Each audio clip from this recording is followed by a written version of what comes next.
What's up, YouTube? It's Mike here, back with another video. If you're new to the channel, I thank you for watching. If you like the video, please like the video, and don't forget to subscribe to the channel for notifications on the channel. Today's video, I'm going to be working on the new Ultima 2 4000 pressure canister filter that I'll be installing on the 1500, and also we got some new pickups that we're going to go pick up and get into a quarantine tank. So let's get right into the video.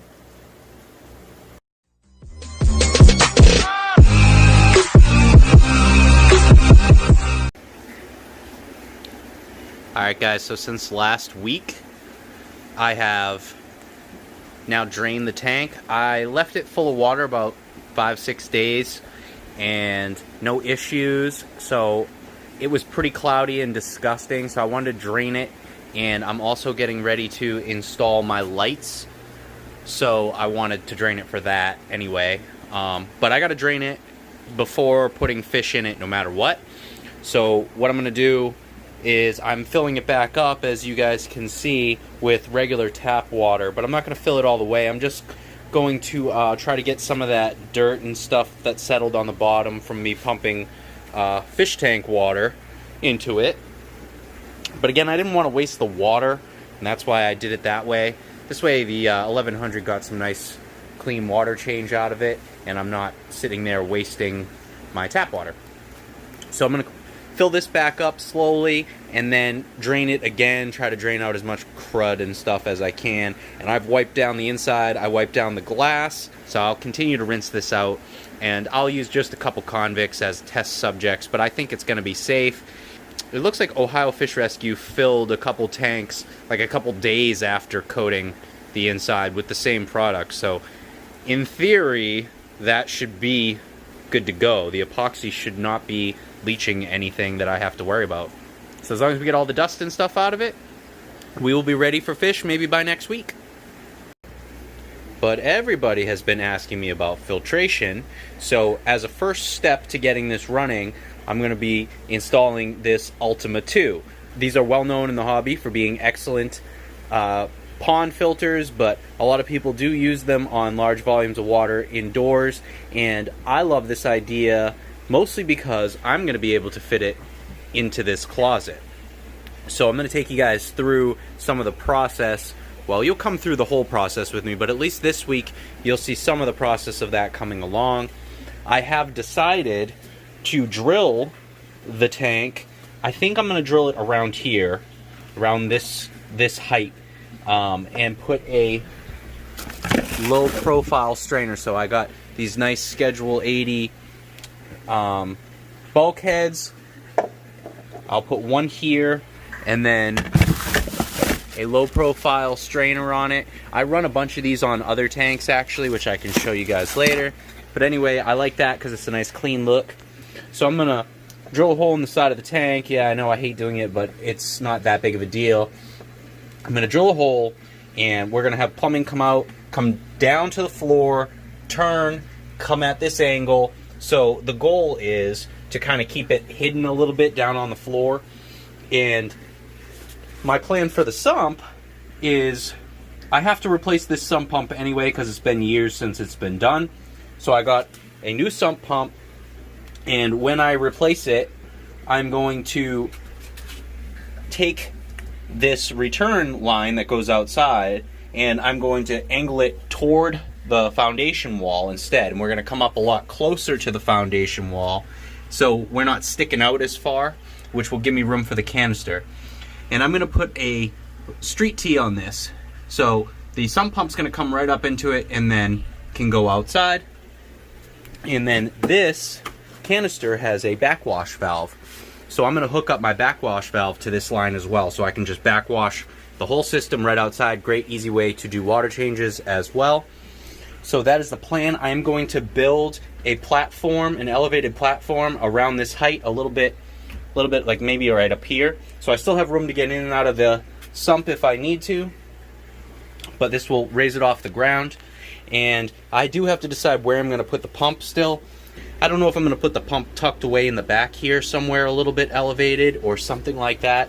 I haven't fully decided yet, but it's going to be somewhere over there that makes this whole system convenient.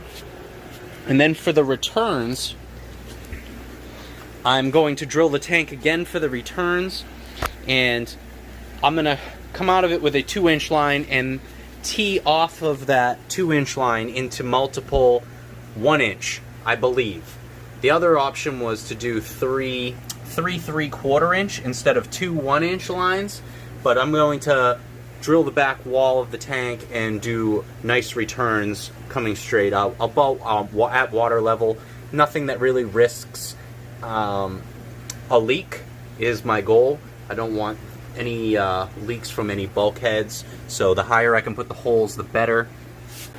So my opinion, the problem with doing the returns up high and not having a pump on the floor of the tank is going to be moving water around fast enough to really clean this tank up. So the 1100, obviously all the rays and stuff help, and I'm sorry the lights aren't on. They help to keep detritus and stuff moving, but really the pumps being on the floor help suck it all up, so I don't have to clean the bottom of that tank. This is going to be a little bit tricky to make sure I can clean the bottom of this tank well if I have my returns up high like this. So it might be a little bit of a pain in the future for me, because I might have to do some siphoning off the bottom of this. It's not the worst thing that could happen, but it's a possibility. So just mentioning that, I do recognize I'm going to have a little bit of an issue there with stuff settling on the bottom. But back to this, my first step is going to be taking off the trim that I just put in and making this opening a little bit wider so I can get the canister in, because the canister is pretty big. But it will fit in there, so that's what I'm doing. I think it's ideal to have it tucked away in there. It's going to be nice. And then, as I mentioned to you guys before in a previous video, I will have some kind of overhead sump on this as well. It's just going to be added later on, and I'm going to move some serious water through it. It's going to be a K1 moving bed, which I have all the K1 already, and I have the pump for that, and I'll just have to decide exactly how I want to do it in the future. But for now, to get it running, it's going to be sponges and the convicts, and then at some point I'll be able to get this canister running on the whole system once I raise the water level up high enough, and then I can take media out of that sump and float it in the tank to help boost that canister to cycle as well. So I have tons and tons of bio balls between all these tanks. I have so much media that I can easily boost to this system would be the idea, but I'd like the system to stay stable at about a quarter full with just convicts and sponges for a little bit. Once I see that I'm not getting an ammonia reading with just the convicts in it, then I'll slowly raise the water level up until we are at operating height for the Ultima. Let that run for a while and see how that goes, make sure I'm not getting any ammonia spikes, and then I can start adding in big fish and more media as needed. And of course, if I was ever to have any kind of problem, I can dump a bottle of stability in this thing. Not that big of a deal, a little pricey, but worth it to make it safe right away. So the Ultimate is pretty simple. It comes in a box on a stand, and that just comes right off the stand here, and it has the main piece inside here, and then another box has the head in it, which is basically your valve, and then the other boxes are just media. So there's supposed to be some kind of cap for the standpipe for this, but mine didn't seem to come with it. Maybe I'm missing something, but I've looked everywhere, I can't find it. So I luckily had a 2-inch bulkhead strainer, and it fits in there perfect, nice and snug, so I can pour the media into the canister. If you get one of the smaller models, smaller than the 4000, it comes with media in it, but the 4000s and up do not come with media in it. So keep that in mind. You need to make sure you don't get any media in the standpipe when you are pouring the media into it.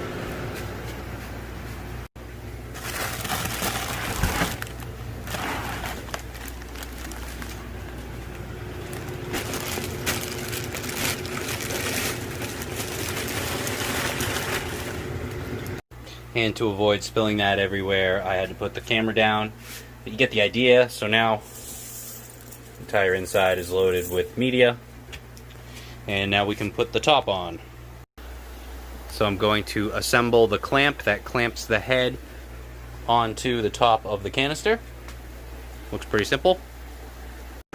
And it comes with 3 threaded unions. Well, first, so I put the clamp on the head, and we are all in place. It notes that you want to face this in a direction, obviously, that's going to work for you. Mine's going to be in there, so I'll twist it around, but this is generally how I want it to be, if possible, and it may or may not work out that well.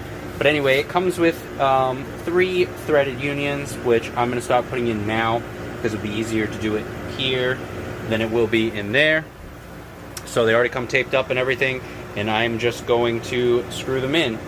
So basically we have an input, and we have an output, and then we have a backwash in the back here. So 3 unions makes this easy. We can all disconnect it. And I've got a bunch more unions too, so I can disconnect more plumbing if anything gets in the way of me needing to get this out at some point. So the only thing that I didn't mention, which I forgot to mention, was the pressure gauge, and it comes pre-taped. You just screw it in, super easy. Technically you don't need to use it. It comes with a cap for that if you'd prefer to just cap it, but I obviously want to use it. So I faced that forward like this because obviously I'm going to be up pretty high. I think I'm going to be around this height, somewhere like that. So it's going to be at about my eye level, something like that. Maybe a little lower, but either way I want to be able to see it really well. And that's pretty much it. So now I just got to build a stand for this and finish my plumbing for my sump, and this will be ready to go. So for now, what I've done to get ready to fit the canister in is what I was explaining before, is I have rerouted it. I've rerouted my sump pump. I replaced the old one and then rerouted new plumbing so it fits closer against the back wall as much as I could get it anyway. And then new check valve in a street tee. Unfortunately, I can only find a street tee in not for pressure. This is just a drain street tee, but I don't think it will matter because the old 90 for the pump was not for pressure either, and that worked fine. And then the real pressure is going to be coming out of the canister, but it's going to be straight through. There's not going to be much pressure on this piece anyway. So hopefully that'll be fine. I'll keep an eye on it. It's also not going to be running 24/7. It's just going to be a periodic use type thing for backwashing and for extra water, which this doesn't really ever take on extra water, so it's probably never really going to get used other than for backwashing. But that's it. Now I've got to build a platform for this beast and figure out the rest of the plumbing. So I have a lot to do this week. I have to put the rest of that plumbing project for the canister on hold for now and get my quarantine tank ready for some new arrivals. I moved the Dorado back over to the left side of the tank with a divider. I moved the 3 black ears upstairs to the 125, which I will show you guys shortly. And now I have this whole half of the 60 to use for the new Ray pups. Alright guys, so I wanted to show you real quick. The black ears are in with the MBU puffer, Wasabi, who before I turned the lights on he was out roaming about, but he's not too into the lighting, so his coloring goes down and he gets a little bit skittish and starts sinking to the bottom when I turn the lights on. Plus, he's got some new tank mates, so that'll screw with him. I haven't showed an update also, if we can look past Wasabi, on the Niger Cat. who is doing awesome, and he's probably tripled in size in here in the past like couple months. I added a little food to kind of get the Niger to come out. Let's see. Yeah, he's gonna come right out neat. He's no fool. So you see he's getting pretty huge pretty quick. Oh, looks like it's got the black ears going too. They're gonna start looking for it.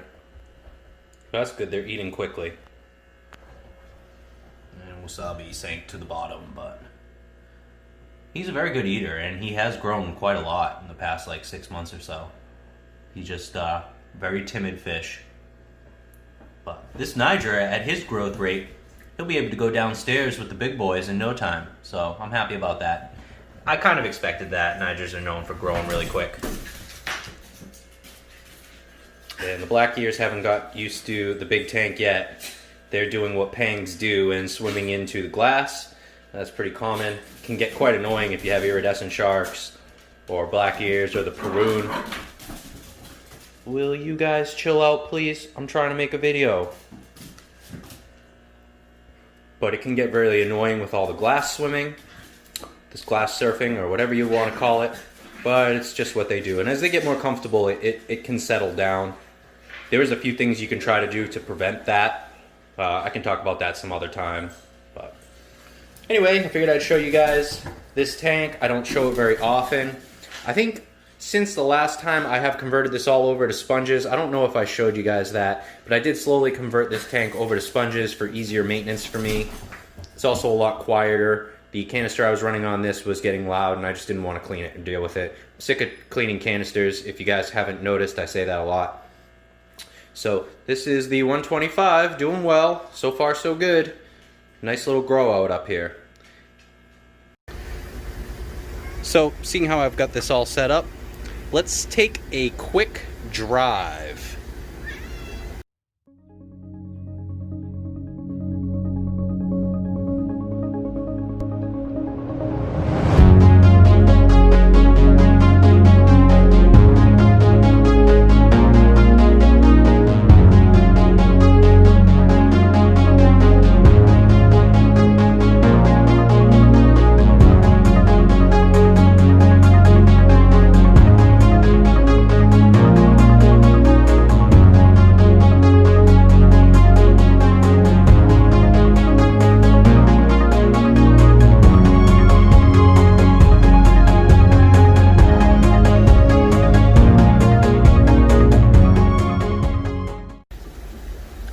So here they are, the new pickups.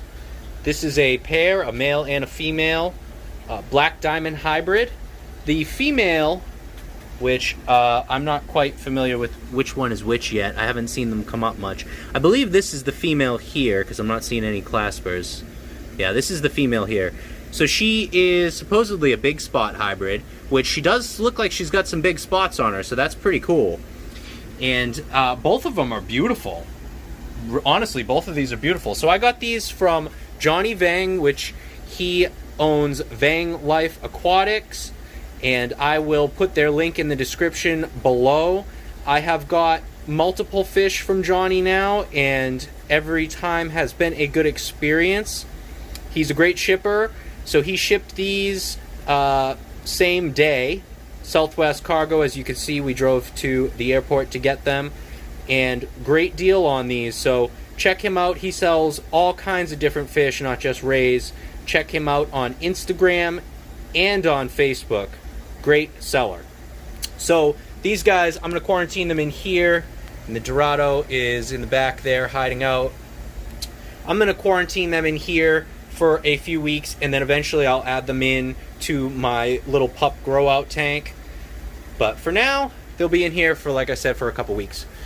And I don't know if I ever mentioned it, but I added these fake plants that I got really cheap just to try to cushion the Dorado when he freaks out sometimes. So spooking is always an issue with these guys, and an issue in my fish room in general because of, I think, lighting and locations of tanks. So what seems to help is it, having some greenery. He can see it really good, and he even will end up, it'll kind of cushion his bumping into things. But he is doing really well, and he eats really well. So anyway, that is it for these guys. So that's it for this video, guys. I thank you, as always, for watching. this weekend, keep an eye out. I'm going to do a very special live video this weekend, I think on Saturday. So you definitely don't want to miss the live video. I ain't going to be here though.